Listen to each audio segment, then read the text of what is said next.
Hello everyone, welcome back to software hub YouTube channel అండి. ఈ వీడియోలో నేను లెక్సికల్ స్కోపింగ్ గురించి మాట్లాడుతాను. లాస్ట్ వీడియోలో మనం ఆల్రెడీ ఇన్నర్ ఫంక్షన్స్ మాట్లాడాం. ఇన్నర్ ఫంక్షన్స్ గురించి వచ్చిన తర్వాతే మనం లెక్సికల్ ఎన్విరాన్మెంట్ అని అన్న వర్డ్ మనం డిస్కస్ చేయగలుగుతాం. అందుకని ముందు ఇన్నర్ ఫంక్షన్స్ చెప్పి లెక్సికల్ స్కోపింగ్ వస్తున్నాను అనమాట. సో మనం స్టార్ట్ చేసే ముందు please do subscribe my channel అండి. It's request. చేస్తే లేటెస్ట్ అప్డేట్స్ ఇస్తాను అండ్ నాకు ఒక మోటివేషన్, ఇంకా మంచి మంచి వీడియోస్ చేస్తాను. ఇలాంటివి ఇంకా క్లియర్గా చేస్తాను. మీకు ఏమైనా క్వశ్చన్స్ ఉన్నా కామెంట్ చేయండి, డెఫినెట్గా నేను అది ఎగ్జిక్యూట్ చేసి చూపిస్తాను. ఓకే, సో లెక్సికల్ స్కోప్, అసలు లెక్సికల్ ఎన్విరాన్మెంట్ అనేది ఎప్పుడు క్రియేట్ అవుతుంది అంటే, మనం లాస్ట్ వీడియోలో మాట్లాడుకున్నట్టు ఒక ఇన్నర్ ఫంక్షన్ ఎప్పుడైతే డిఫైన్ చేస్తామో అక్కడ మనకు ఒక లెక్సికల్ ఎన్విరాన్మెంట్ అన్నది క్రియేట్ అవుతుంది. అంటే ఇప్పుడు లాస్ట్ టైం మనం డిస్కస్ చేసాం ఏంటి, ఒక ఇన్నర్ ఫంక్షన్ ఉంది, ఇన్నర్ ఫంక్షన్ లో మై ఫంక్షన్ ఉంది, ఫంక్షన్ లో ఇన్నర్ ఫంక్షన్ ఉంది అన్నారు. సో ఇప్పుడు ఇందులో చూద్దాం. చూడండి, నేను ఇక్కడ ఏం చేస్తున్నానంటే where my name is equal to Sai, simple గా సాయి అని పెట్టా.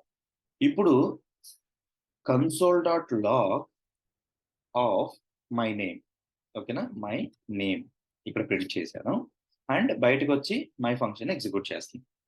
ఇప్పుడు అబ్జర్వ్ చేస్తే ఈ మై నేమ్ అన్నది global variable which is a local for my function. అర్థం చేసుకోండి, ఈ మై నేమ్ అన్నది మై ఫంక్షన్ కి లోకల్ వేరియబుల్ అయ్యింది.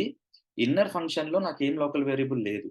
బట్ ఈ మై ఫంక్షన్ లో ఉన్న వేరియబుల్ మై నేమ్ ఏదైతే ఉందో అది ఇన్నర్ ఫంక్షన్ లో యాక్సెసిబుల్. అవునా? అంతే కదా. ఎందుకంటే మై నేమ్ అన్నది ఇన్నర్ ఫంక్షన్ కి గ్లోబల్ వేరియబుల్. చిన్న కన్ఫ్యూజన్ ఇక్కడ ఏం లేదు, సింపుల్. మనం ఏంటి, లెటస్ ఎగ్జాంపుల్, సపోజ్ నేను ఒక సిఎస్సి బ్యాక్గ్రౌండ్, సిఎస్సి క్లాస్ లో ఉన్నాను.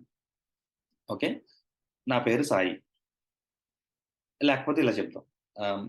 ఆ ఎగ్జాంపుల్ తీస్తాను, సేమ్ ఎగ్జాంపుల్ కొంచెం మాడిఫై చేస్తాను. నేను ఒక ఇంజనీరింగ్ కాలేజ్ లో ఉన్నాను, నా పేరు సాయి, నాకున్న ఫంక్షన్ సిఎస్సి, నేను కంప్యూటర్ సైన్స్ బ్యాక్గ్రౌండ్, సో నేను సిఎస్సి, నా పేరు సాయి.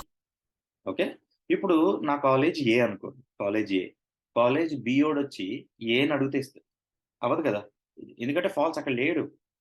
ఏ అన్న ఫంక్షన్ కి మాత్రమే నేను స్కోప్ అయి ఉన్నాను. నా లోపల ఇప్పుడు నా ఏ అన్న కాలేజ్లో ఈసీ ఉంది, సిఎస్సి ఉంది, ఓకే, నెక్స్ట్ మెకానికల్ ఉంది, సో అండ్ సో ఉంది. సో ఇందులో ఏ ఫంక్షన్ కైనా నా పేరు యాక్సెసిబుల్లే కదా.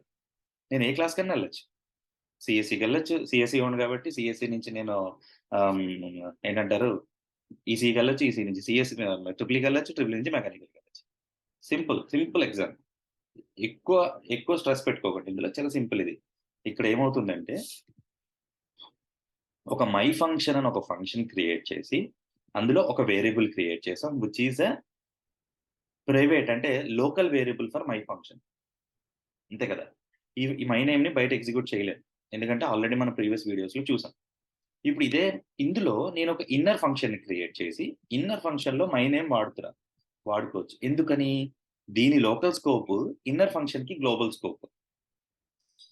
దీన్నే లెక్సికల్ స్కోపింగ్ అంటారు. లెక్సికల్ స్కోపింగ్ అంటే ఇదే కాన్సెప్ట్. అంటే మీరు పైన ఒక ఇన్నర్ ఫంక్షన్ అంటే పేరెంట్ కి సంబంధించిన వేరియబుల్ ని మనం చైల్డ్ లో వాడుకుంటున్నప్పుడు అనే దాన్ని ఇన్నర్ ఫంక్షన్. ఓకేనా.